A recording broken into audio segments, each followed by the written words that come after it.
Hello students, myself Nazeeba Ibrahim and welcome back to my channel e-learning accounts and maths. Students, हमने last video में question number 6 तक सारे question solve कर लिए थे ना। आज हमें नेक्स्ट करना है। तो देखिए क्वेश्चन नंबर 7 में लिखा हुआ है The following was the balance sheet of X, Y and Z as at 28 February 2023. X, Y and Z तीन पार्टनर्स हैं, इनकी फर्म का बैलेंस शीट दिया हुआ है। आगे लिखा हुआ है The firm was dissolved on the above date on the following terms. Point first, debtors realized 29,000 and creditors and bills payable were paid at a discount of 10%. Debtors realized हुआ 29,000 में and creditors and bills payable का payment किया गया 10% के discount पे. Point second, stock was taken over by X for 17,000 and furniture was sold to K for 20,000. Students ये वाला point ध्यान से देखिएगा. X फर्म का पार्टनर है, ओके, जो 17,000 में स्टॉक लेके गया, बट फर्नीचर को बेचा गया. किसे बेचा गया? के को. के थर्ड पार्टी है, ओके. 20,000 में फर्नीचर को बेचा गया. Point third, land and building was sold for 2,98,000. Land and building को भी बेच दिया गया 2,98,000 में. Point four, G's loan was paid by a cheque of the same amount. Students, balance sheet में आप लोग देखिए लायबिलिटी साइड में जीज लोन दिया हुआ है 18,000.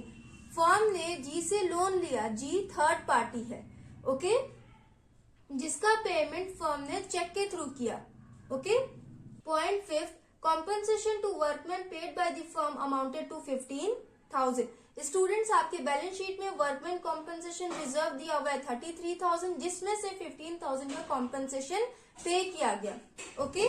Prepare realisation account, capital accounts and bank account. इसमें हमें realisation account, capital account and bank account बनाना है. तो सबसे पहले हम रियलाइजेशन अकाउंट का फॉर्मेट बनाएंगे.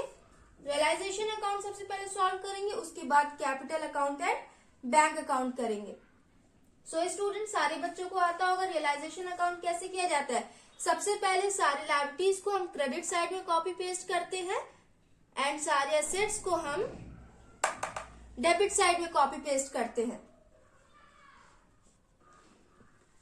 सबसे पहले यहां लिखेंगे by creditors,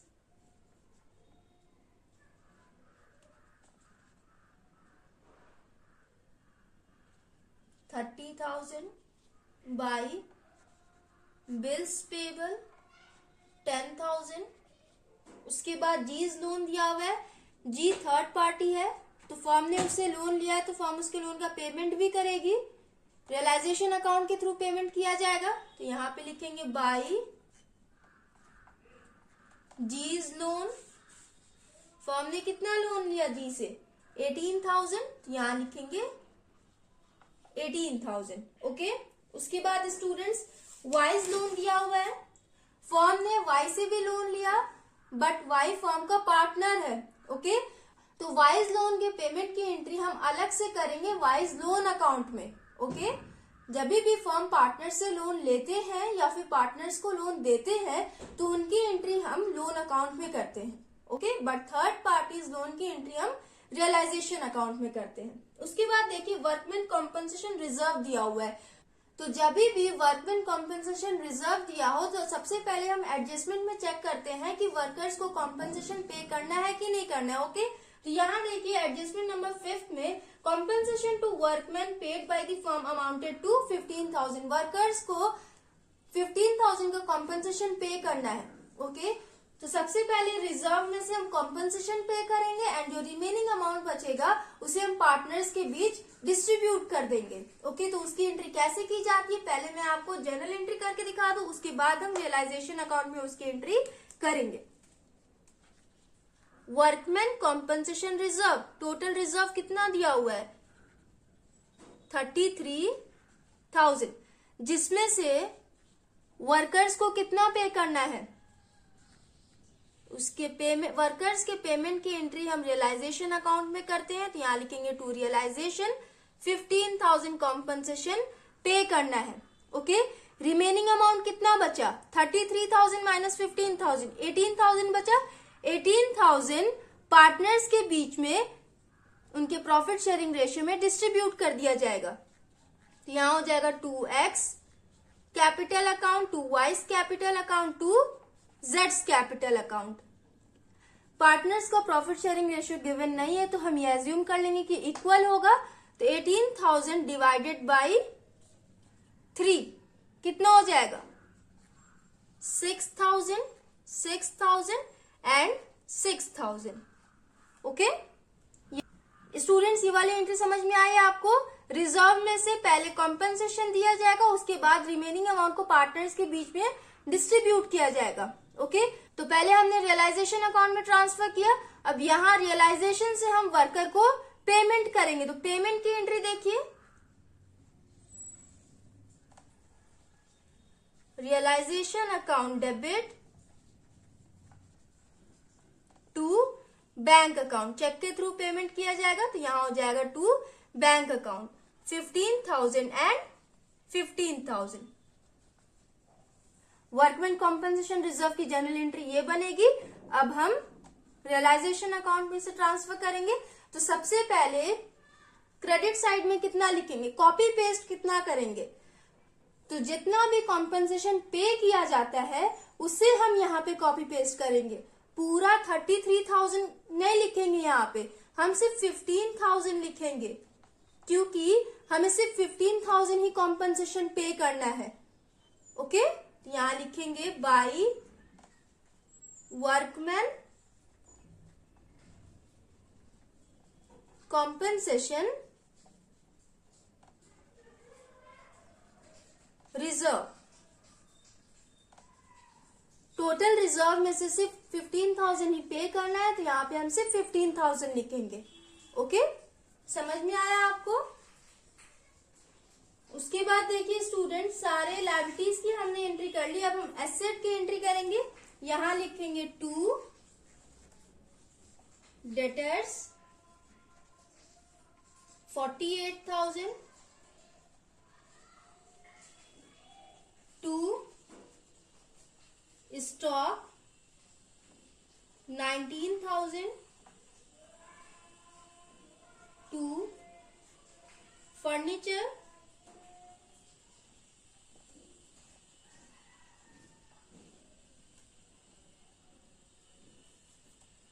43,000, to land and building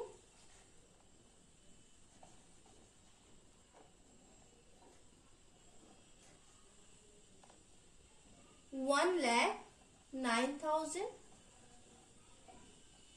उसके बाद जेड्स कैपिटल दिया हुआ है तो वो उसका कॉपी पेस्ट नहीं करेंगे, वो एसेट में नहीं आएगा। ओके तो हमने एसेट एंड लायबिलिटी का कॉपी पेस्ट कर लिया। उसके बाद हम पेमेंट की एंट्री करते हैं। ठीक तो एसेट रियलाइज्ड होता है, मतलब एसेट को सेल किया जाता है, तो उसकी एंट्री क्रेडिट साइड में की जाती है। एंड लायबिलिटीज का पेमेंट किया जाता है तो उसकी एंट्री डेबिट साइड में की जाती है। तो चलिए सबसे पहले हम लायबिलिटीज पेमेंट की एंट्री करेंगे। टू बैंक अकाउंट ब्रैकेट में हो जाएगा क्रेडिटर्स पेड। क्रेडिटर्स का पेमेंट करेंगे तो एडजस्टमेंट में देखिए क्रेडिटर्स एंड बिल्स पेबल का पेमेंट 10% के डिस्काउंट पे किया गया है। तो क्रेडिटर्स का अमाउंट कितना है? 30,000। 30,000 का 10% कैलकुलेट करेंगे कितना हो जाएगा? 3,000। 30,000 माइनस 3,000 ये हो जाएगा 27,000। 30,000 के क्रेडिटर्स पे 3,000 का डिस्काउंट मिल गया तो सिर्फ 27,000 का ही पेमेंट करना पड़ा, तो यहाँ हो जाएगा 27,000। समझ में आया? उसके बाद बिल्स पेबल की पेमेंट की एंट्री करेंगे। टू बैंक अकाउंट ब्रैकेट में हो जाएगा bills payable paid. Bills payable कितना है? 10,000 है ना, तो 10,000 का 10% कैलकुलेट करिए कितना हो जाएगा? 10,000 का 10% कैलकुलेट करेंगे तो 1,000 हो जाएगा। 10,000 के बिल्स पेबल पे 1,000 का डिस्काउंट मिल गया, ये हो जाएगा 9,000। फॉर्म को सिर्फ 9,000 ही पे करना पड़ा, तो यहाँ हो जाएगा 9,000। हो गया? ये दोनों पॉइंट समझ में आया आपको? उसके बाद जीज लोन है ना, थर्ड पार्टी लोन है, तो फर्म उसका भी पेमेंट करेगी। तो एडजस्टमेंट में देखिए लिखा हुआ है, एडजस्टमेंट नंबर 4 में G's loan was paid by a cheque of the same amount. G's loan को चेक के थ्रू पेमेंट किया गया, फर्म ने जी से जो लोन लिया था उसका पेमेंट चेक के थ्रू किया गया, सेम अमाउंट मतलब पूरा का पूरा 18,000 पे कर दिया गया। तो यहां हो जाएगा टू बैंक अकाउंट, ब्रैकेट में हो जाएगा जीज लोन पेड 18,000, ये भी हो गया। वाइज लोन दिया हुआ है 20,000, तो वाई तो पार्टनर है, उसके पेमेंट की एंट्री हम अलग से करेंगे। अब देखिए workman compensation reserve, total reserve दिया हुआ है 33,000, जिसमें से 15,000 वर्कर को पे करना है। तो यहां लिखेंगे टू बैंक अकाउंट, ब्रैकेट में हो जाएगा वर्कमैन कॉम्पेंसेशन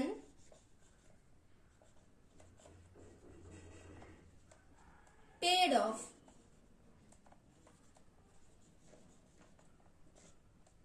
15,000। यहाँ देखिए जनरल एंट्री में मैंने आपको करके दिखाया है ना, 15,000 का कॉम्पेंसेशन पे किया गया, रियलाइजेशन अकाउंट में उसकी एंट्री ऐसे हो जाएगी। ओके, सो स्टूडेंट सारे लायबिलिटीज का हमने पेमेंट कर लिया। अब हम एसेट रियलाइजेशन की एंट्री करेंगे। यहां लिखेंगे बाई बैंक अकाउंट, डेटर्स को 29,000 में रियलाइज किया गया, तो यहां लिखेंगे डेटर्स 29,000। ओके, समझ में आया आपको।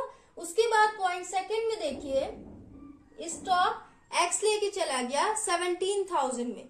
ओके, तो जब भी कोई पार्टनर स्टॉक लेके जाता है तो उसको हम बैंक अकाउंट में नहीं लिखते हैं, अलग से हम लिखते हैं by x capital account. Okay, यहां हो जाएगा 17,000। समझ में आ रहा है आपको। आगे लिखा हुआ है के को फर्नीचर सेल किया गया 20,000 में। के पार्टनर नहीं है, थर्ड पार्टी है, तो जब भी थर्ड पार्टी को हम कोई भी एसेट सेल करते हैं तो उसका नेम मेंशन नहीं करते हैं, बाय बैंक में हम लिख देते हैं। ओके, फर्म अगर पार्टनर को एसेट सेल करती है तो सिर्फ उसी का नाम, सिर्फ पार्टनर का नाम हम मेंशन करते हैं।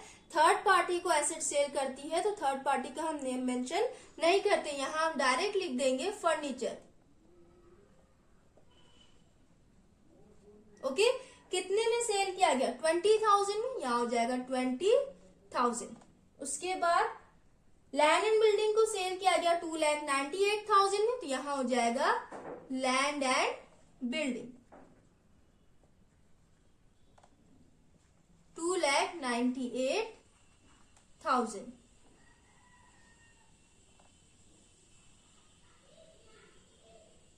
हो गया, सारे एसेट्स रियलाइजेशन की एंट्री हमने कर ली। टोटल कर लीजिए 29,000 प्लस 20,000 प्लस 2,98,000, ये हो जाएगा 3,47,000। स्टूडेंट्स रियलाइजेशन अकाउंट हमने कंप्लीट कर लिया। अब हम टोटल करेंगे। क्रेडिट साइड का टोटल करिए, ये हो जाएगा 30,000 plus 10,000 plus 18,000 plus 15,000 plus 3,47,000 plus 17,000, ये हो जाएगा 4,37,000। डेबिट साइड का टोटल करिए, 48,000 plus 19,000 plus 43,000 plus 1,09,000 plus 27,000 plus 9,000 plus 18,000 plus 15,000, ये हो जाएगा 2,88,000। माइनस करेंगे, ये आ जाएगा 1,49,000। डेबिट साइड का बैलेंस कम है तो यहां हो जाएगा टू प्रॉफिट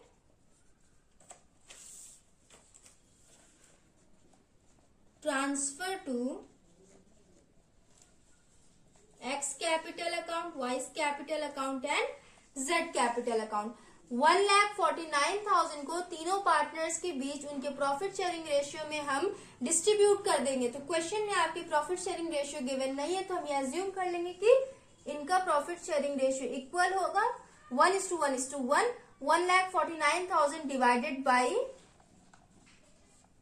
3, ये हो जाएगा 49,666.66। ये हो जाए पॉइंट में आंसर आएगा तो हम राउंड ऑफ करके लिख लेंगे। ये हो जाएगा 49,667, 49,667, 49,666 यहाँ लिखेंगे, तभी आपका टोटल 1,49,000 आएगा। ओके, दोनों साइड बैलेंस टोटल करेंगे। ये हो जाएगा 4,37,000 एंड 4,37,000। सो स्टूडेंट्स, हमने रियलाइजेशन अकाउंट कंप्लीट कर लिया। अब हम पार्टनर्स कैपिटल अकाउंट बनाएंगे एंड बैंक अकाउंट बनाएंगे। सो स्टूडेंट्स, मैंने पार्टनर्स कैपिटल अकाउंट का फॉर्मेट बना लिया है। सबसे पहले हम पार्टनर्स कैपिटल बैलेंस की एंट्री करेंगे। तो ध्यान से सुनिएगा स्टूडेंट्स, जब भी partners capital balance liability side में गिवन हो तो उसकी एंट्री हम क्रेडिट साइड में करते हैं, एंड अगर partners capital balance asset side में गिवन हो तो उसकी एंट्री हम डेबिट साइड में करते हैं। ओके, तो यहाँ देखिए आपके बैलेंस शीट में एक्स एंड वाई का कैपिटल बैलेंस लायबिलिटी साइड में गिवन है तो उसकी एंट्री हम क्रेडिट साइड में करेंगे, but Z capital balance asset side में गिवन है तो उसकी एंट्री हम डेबिट साइड में करेंगे। ठीक है, समझ में आया आपको? चलिए स्टार्ट करते हैं। यहां लिखेंगे बाई बैलेंस बीडी, एक्स का कैपिटल बैलेंस है 75,000 एंड वाई का है 85,000। जेड का एसेट साइड में गिवन है इसलिए हम डेबिट साइड में लिखेंगे। टू बैलेंस बीडी, यहां लिखेंगे 20,000। हो गया। इसके बाद हमने रियलाइजेशन अकाउंट बनाया था ना, तो रियलाइजेशन में प्रॉफिट आया था। प्रॉफिट्स की एंट्री किस साइड होती है? According to nominal account, incomes and gains की एंट्री क्रेडिट साइड में की जाती है, एक्सपेंसेस एंड लॉसेस की एंट्री डेबिट साइड में की जाती है। तो रियलाइजेशन अकाउंट का प्रॉफिट आया तो किस साइड एंट्री होगी? क्रेडिट साइड में। यहां लिखेंगे by realisation account,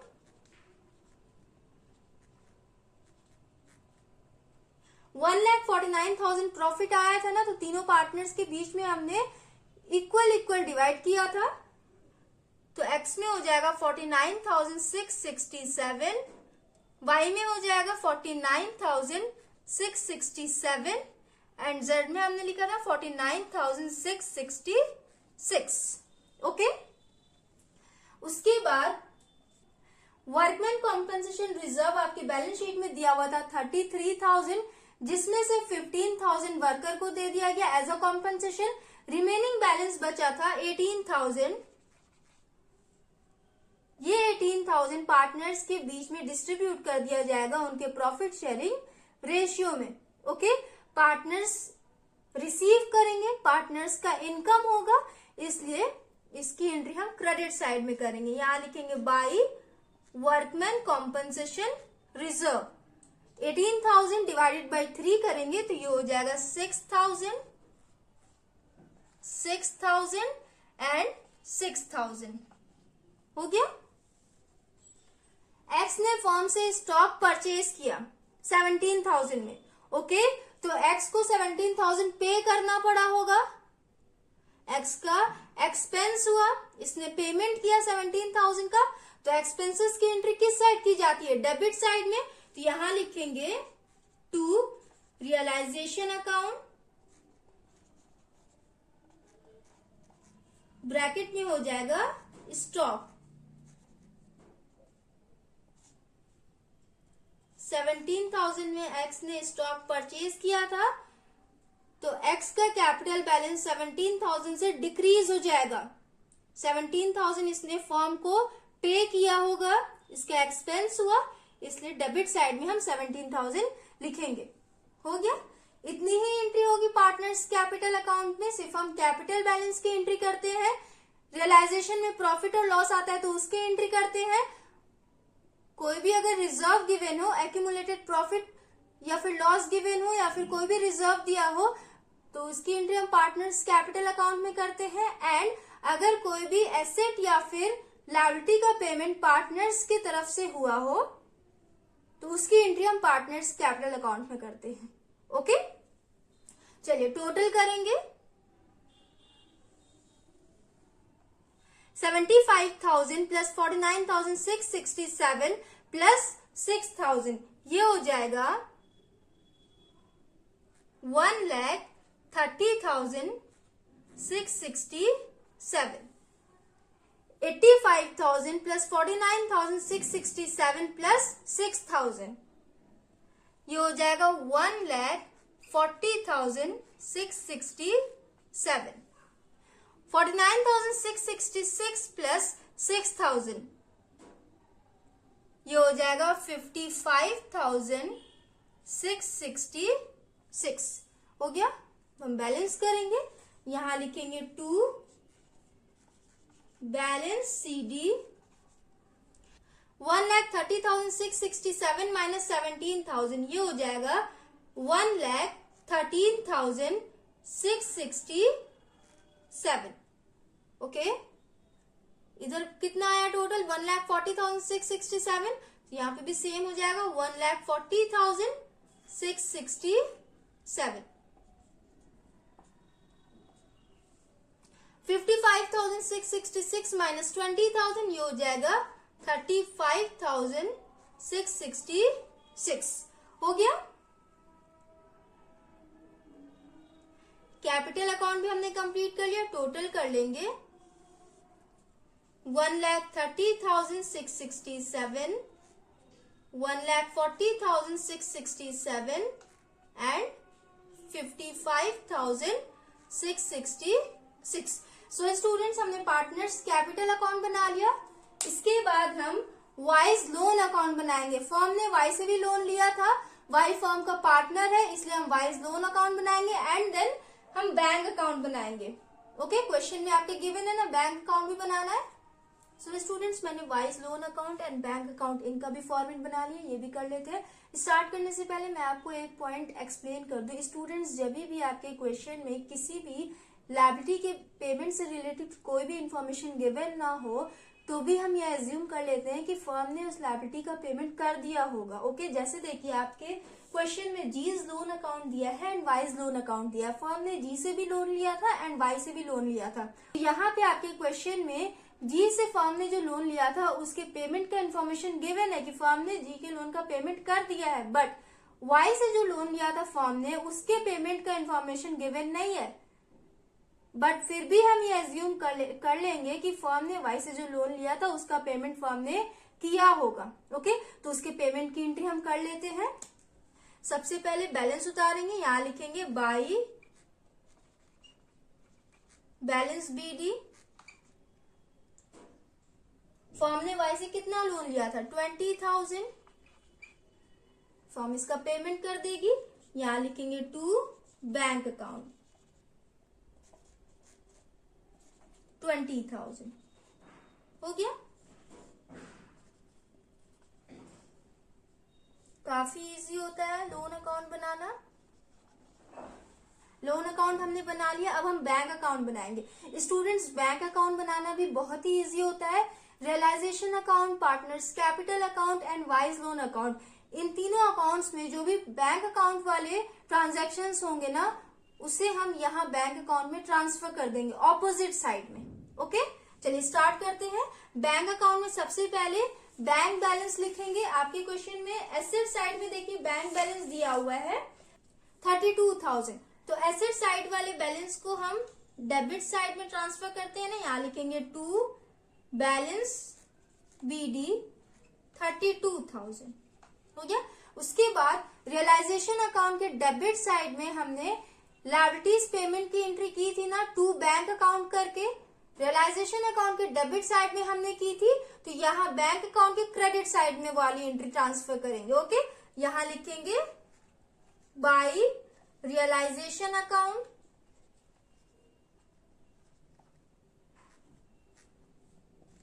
creditors paid. Creditors को फर्म ने कितना पे किया था? 30,000 के क्रेडिटर्स पे 10% का फर्म को डिस्काउंट मिला था, तो 30,000 का 10% 3,000 हो रहा था। 30,000 माइनस 3,000 ये हो जाएगा 27,000। फर्म को सिर्फ 27,000 ही पे करना पड़ा था। उसके बाद बिल्स पेबल की भी एंट्री की गई थी, यहां लिखेंगे by realisation account bills payable. 10,000 का बिल्स पेबल था जिस पर 10% का फर्म को डिस्काउंट मिल गया, तो फर्म को सिर्फ 9,000 ही पे करना पड़ा। 10,000 का 10% 1,000 होता है, माइनस करेंगे 9,000 आएगा। उसके बाद फर्म ने जीज लोन का भी पेमेंट किया था, यहां लिखेंगे by realisation account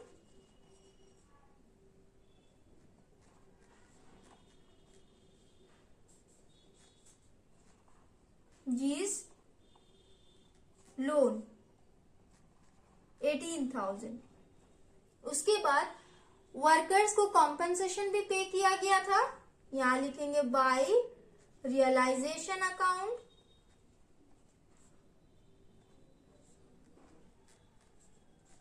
workman compensation claim. कितना पे किया गया था? 15,000 हो गया। रियलाइजेशन अकाउंट के डेबिट साइड में जो भी बैंक अकाउंट वाले ट्रांजैक्शंस थे उसको हमने यहां ट्रांसफर कर दिया। अब क्रेडिट साइड में क्या लिखा हुआ था? एसेट रियलाइज लिखा हुआ था ना, बाय बैंक करके एसेट्स को हमने रियलाइज किया था, तो उसकी एंट्री हम डेबिट साइड में लिखेंगे। यहां लिखेंगे टू एसेट्स रियलाइज। टोटल हमने किया था, कितना आया था? 3,47,000, यहां लिखेंगे 3,47,000 हो गया। यहां तक समझ में आया? उसके बाद पार्टनर्स कैपिटल अकाउंट में देखिए स्टूडेंट्स, यहां पे टू बैलेंस सीडी के जगह, सॉरी ये टू बैलेंस सीडी यहां पे ना लिखे आप लोग, यहां हो जाएगा टू बैंक अकाउंट। ओके, यहां इंस्टेड ऑफ बैलेंस सीडी हम बैंक अकाउंट लिखेंगे, तभी इस अमाउंट को हम बैंक अकाउंट में ट्रांसफर करेंगे। ओके, पार्टनर्स कैपिटल अकाउंट के डेबिट साइड में ये टू बैंक अकाउंट आया है, तो बैंक अकाउंट के क्रेडिट साइड में ये सारे अमाउंट्स को हम ट्रांसफर करेंगे। यहां लिखेंगे, मेरे पास स्पेस कम है तो मैं शॉर्ट शॉर्ट लिख दे रही हूं, आप लोग फुल लिखना। Okay, by X capital account 1,13,667 by Y's capital 1,40,667 by जेड्स कैपिटल 35,666 हो गया। उसके बाद लोन अकाउंट के डेबिट साइड में देखिए टू बैंक अकाउंट लिखा है ना, तो बैंक अकाउंट के क्रेडिट साइड में हम ये वाला अमाउंट ट्रांसफर करेंगे। यहां लिखेंगे by Y's loan account 20,000। I hope आप लोग को समझ में आ रहा होगा स्टूडेंट्स। हो गया, बैंक अकाउंट हमने बना लिया। इसे टोटल करिए, 27,000 plus 9,000 plus 18,000 plus 15,000 plus 1,13,667 plus 1,40,667 plus 35,666 plus 20,000। ये टोटल करेंगे तो ये हो जाएगा 3,79,000। ओके, यहां लिखिएगा आप लोग, यहाँ स्पेस नहीं था तो मैंने यहाँ पे लिख दिया। ओके, इसे भी टोटल कर लीजिए, 32,000 प्लस 3,47,000, ये भी हो जाएगा 3,79,000। सो स्टूडेंट्स, क्वेश्चन नंबर 7 हमने कंप्लीट कर लिया है। Realisation account, partners capital account, wise loan account and bank account, ये चारों हमने प्रिपेयर कर लिया है। आई होप आप लोग को समझ में आया हो। नेक्स्ट वीडियो में हम नेक्स्ट क्वेश्चन सॉल्व करेंगे। So if you like the video then please like, share and comment and do subscribe my channel. Thanks for watching.